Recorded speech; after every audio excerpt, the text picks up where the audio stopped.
Alors, on est toujours dans les troubles du rythme de type supraventriculaire, c'est-à-dire lorsque le QRS elle est fin ou bien normal. Alors, on va prendre cet exemple-là et je vous demande d'essayer de vous-même de l'interpréter avant de corriger ensemble. Alors, considérons que c'est un ECG de bonne qualité, il est interprétable, alors vous devez directement commencer l'interprétation. Alors, le rythme, la première chose, c'est on va choisir la dérivation normalement de D2 et si on n'a pas de D2, lorsqu'on n'a pas de D2, la deuxième dérivation dans laquelle les ondes de P sont les plus visibles, c'est la dérivation V1. Alors dans V1, on va comparer les espaces RR, voilà, ils sont constants, c'est-à-dire que le rythme ici, il est régulier. Par la suite, si nous n'avons pas, on va normalement, on doit identifier l'onde P. Et on peut bien voir qu'on n'a pas de P ici, on a juste le complexe QRS et après le complexe QRS, on a l'onde T. Mais on peut pas voir ici l'onde P. L'onde P, elle est absente. On n'a même pas on peut dire, des ondes P multiples ou bien des ondes P anormales. On n'a rien, c'est-à-dire juste QRS et le T. Par la suite, c'est-à-dire que le rythme ici, il est non sinusal, puisqu'on n'a pas la condition les conditions de rythme sinusal. Et par la suite, on doit identifier ce rythme-là, supraventriculaire ou bien ventriculaire. Alors, comme vous pouvez voir, les QRS sont fins, c'est-à-dire que le trouble ici, c'est supraventriculaire. Et dans les troubles supraventriculaires, on doit distinguer entre les troubles de type ou bien au niveau des oreillettes ou bien au niveau de la jonction atrioventriculaire. Alors, comme vous pouvez voir, on a déjà dit que on n'a pas d'onde de P, c'est-à-dire onde de P, on peut dire il est absent et on n'a pas des anomalies des ondes de P. On n'a pas des ondes de P sous forme de dents de scie, ou bien pas de trémulation des ondes de P comme on l'a déjà vu par exemple dans le flûter et dans la fibrillation auriculaire. C'est-à-dire ici, le trouble, ce n'est pas dans les oreillettes, oui, ni dans les ventricules parce que le cuirasse sont normales. On peut dire que le trouble ici, il est au niveau de la jonction atrioventriculaire, au niveau du nœud atrioventriculaire, c'est-à-dire il s'agit d'une arythmie jonctionnelle ou bien atrioventriculaire, c'est la même chose. Après le rythme, on passe à la fréquence. La fréquence, ici le rythme il est régulier, c'est-à-dire on va juste choisir un espace RR, le plus facile à compter on peut dire. Et voilà, on a juste un grand carreau et on peut dire un quart d'un gros carreau, c'est-à-dire 1,2. On va diviser 300 par 1,2, ça va donner 250 battements par minute, ce qui dépasse 100 battements par minute, c'est-à-dire il s'agit d'une tachycardie. Alors, lorsque ces troubles-là sont ensemble, c'est-à-dire le rythme il est régulier et non sinusal de type jonctionnel parce qu'on n'a pas de P et on a le QRS qui est fin, c'est-à-dire ce n'est pas ventriculaire, c'est au niveau de la jonction atrioventriculaire et avec une fréquence cardiaque de élevée, c'est-à-dire une tachycardie, ça s'appelle une tachycardie jonctionnelle. C'est-à-dire l'anomalie sur cette ECG, c'est la tachycardie, s'appelle la tachycardie jonctionnelle ou bien atrioventriculaire. Alors en fait, c'est quoi cette tachycardie jonctionnelle? On a dit que lorsqu'on a des arythmies supraventriculaires, ça peut être dû ou bien provoqué par les oreillettes ou bien par le nœud atrioventriculaire. Lorsqu'on n'a pas de P, c'est-à-dire que c'est le nœud atrioventriculaire qui donne cette arythmie avec les QRS qui sont fins. Et c'est-à-dire quoi, cette tachycardie jonctionnelle? C'est-à-dire que c'est le nœud atrioventriculaire qui va générer la dépolarisation des ventricules, puis la dépolarisation des oreillettes. Mais pourquoi on n'a pas de P, même si on a une dépolarisation des oreillettes? Parce que tout simplement, elle est, on peut dire, masquée par le QRS. Parce que le nœud atrioventriculaire dépolarise les ventricules et en même temps, c'est-à-dire rapidement, il va dépolariser les oreillettes par la suite. Et ça va donner un QRS sans P parce que les P sont cachés par les QRS. Parce que P, elle est très minime et elle est produite, on peut dire, en même temps avec le QRS. Cela, c'est ce qui explique, on peut dire, l'absence de P dans cette tachycardie jonctionnelle. Alors, sur ce tracé-là, c'est une tachycardie jonctionnelle parce que le rythme, il est tout d'abord régulier. Il est non sinusal avec des QRS fins et sans P, c'est-à-dire c'est jonctionnel. Et on a la tachycardie à une fréquence cardiaque de 220 battements par minute, c'est-à-dire c'est une tachycardie jonctionnelle. Mais la particularité de cet exemple, c'est que sur V1 surtout, c'est la dérivation sur laquelle on peut bien voir les ondes de P. On se concentre bien, on peut visualiser les ondes de P qui surviennent après le QRS parce qu'on a dit que c'est une tachycardie jonctionnelle. La tachycardie jonctionnelle dépolarise les ventricules puis les oreillettes. C'est-à-dire le P, lorsque il est visible, elle est après les QRS et puisque les A après les QRS s'appelle des P rétrogrades. Elle s'appelle aussi des pseudo-R' parce que on peut dire, elle est semblable à l'onde R du QRS parce que c'est une déflexion en haut. Cette dérivation-là, c'est pas, c'est pas une obligation pour dire diagnostic la tachycardie, la tachycardie jonctionnelle diagnostiquée sur une tachycardie qui est régulière avec QRS fin et avec une absence d'épée ou bien présence d'épée de type rétrograde, c'est-à-dire qui surviennent après le QRS, c'est-à-dire entre le QRS et l'onde T. Alors, essayez d'interpréter cet exemple avant de corriger ensemble.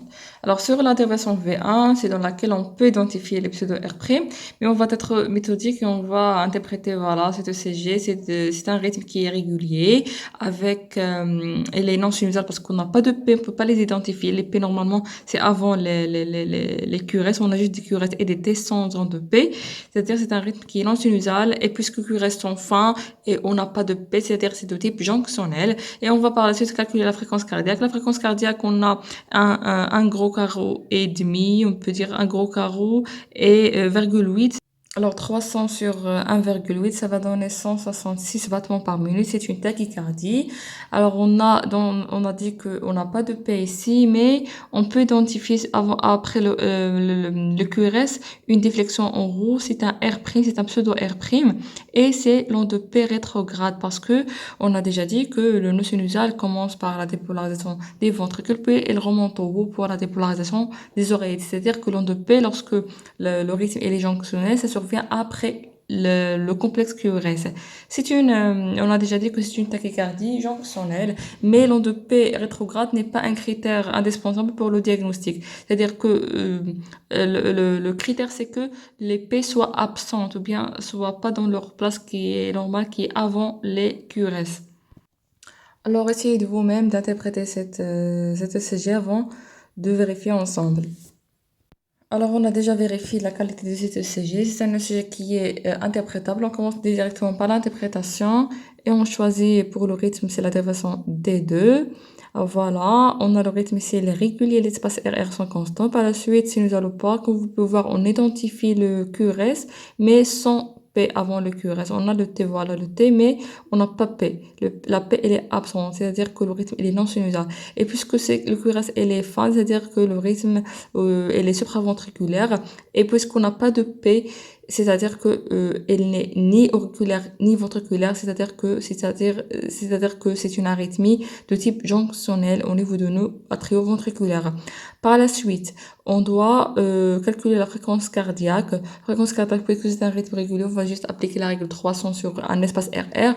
Alors ici, par exemple, on a deux grands carreaux, c'est-à-dire que ça va donner 150 battements par minute. C'est déjà une tachycardie parce que ça dépasse 100 battements par minute. Par la suite, on doit donner un diagnostic, on peut dire, ou bien nommer l'anomalie ici. C'est une tachycardie jonctionnelle, bien entendu. Et si on vérifie un peu plus, ou bien si on veut identifier les P, qui sont présentes ici sous forme d'épée rétrograde, on a par exemple sur V1, on peut voir une R', c'est une pseudo-R', c'est une P après un QRS, c'est une P rétrograde qui va, on peut dire, renforcer notre diagnostic. Alors, prenons cet exemple et je vous demande d'interpréter ce CG avant de corriger ensemble. Alors, la première chose, c'est le rythme, il est ici régulier, comme vous pouvez voir sur, par exemple, D2 ou bien V1. On peut voir que les RR sont constants. Par la suite, on va passer si nous allons pas, on identifie les QRS et le T, mais on peut pas voir les P. Les P sont absents, c'est-à-dire il s'agit d'une arythmie. Un rythme qui est non sinusal. Et puisque les QRS sont fins, c'est-à-dire que les supraventriculaires, et puisqu'on n'a pas de P, P, c'est-à-dire que c'est au niveau de la jonction du nœud atrioventriculaire ou bien au niveau du nœud atrioventriculaire. Par la suite, on passe à la fréquence cardiaque. Ici, on peut voir que on a un gros carreau, on peut dire un gros carreau virgule 2, etc. C'est-à-dire on est déjà dans la tachycardie. Sinon, pour le diagnostic ou bien pour l'anomalie, c'est une tachycardie jonctionnelle parce que le rythme il est régulier et le rythme il est non sinusal avec les QRS qui sont fins et les P sont absentes. Alors prenons cet exemple, essayez de vous-même de l'interpréter, on va le corriger ensemble. Alors, on va considérer ça comme un sujet de bonne qualité. On commence par le rythme sur D2. Alors, on a le R sans constant, c'est-à-dire que c'est un rythme on a le rythme, il est régulier, en gros, il est régulier. Par la suite, c'est les sinusales ou pas, on peut identifier les QRS, on n'a pas de P avant les QRS, c'est un rythme qui est non sinusal. Et les QRS sont fins, c'est-à-dire le trouble, il est normalement supraventriculaire. Et puisqu'on n'a pas de P, on peut pas l'identifier par exemple sur D2. On a sur V1, on peut identifier normalement les P sont rétrogrades. Ils sont trouvés après le QRS sous forme d'une P qui est en bas, c'est une déflexion en bas. Cette déflexion-là en bas, elle est expliquée par que le nœud sinusal, il va dépolariser les ventricules comme d'habitude, il va envoyer une onde, on peut dire, ou bien un vecteur en bas, alors que pour les oreillettes, il va envoyer un vecteur en haut. Et cela va on peut dire, il va dans le sens contraire par rapport au D2 qui est dirigé en bas et à gauche. Ce qui explique cette P qui est négative sur D2 et qui est rétrograde. Ça arrive après le QRS, ce qui est anormal. On est dans un rythme jonctionnel. C'est une tachycardie jonctionnelle. Lorsqu'on va calculer la fréquence cardiaque, on va trouver qu'on est dans la tachycardie. Et par exemple, sur V1 ici, on peut voir identifier la R' qui est présente lors de P rétrograde. Et par la suite, voilà la T qui est négative ici sur V1, ce qui est normal.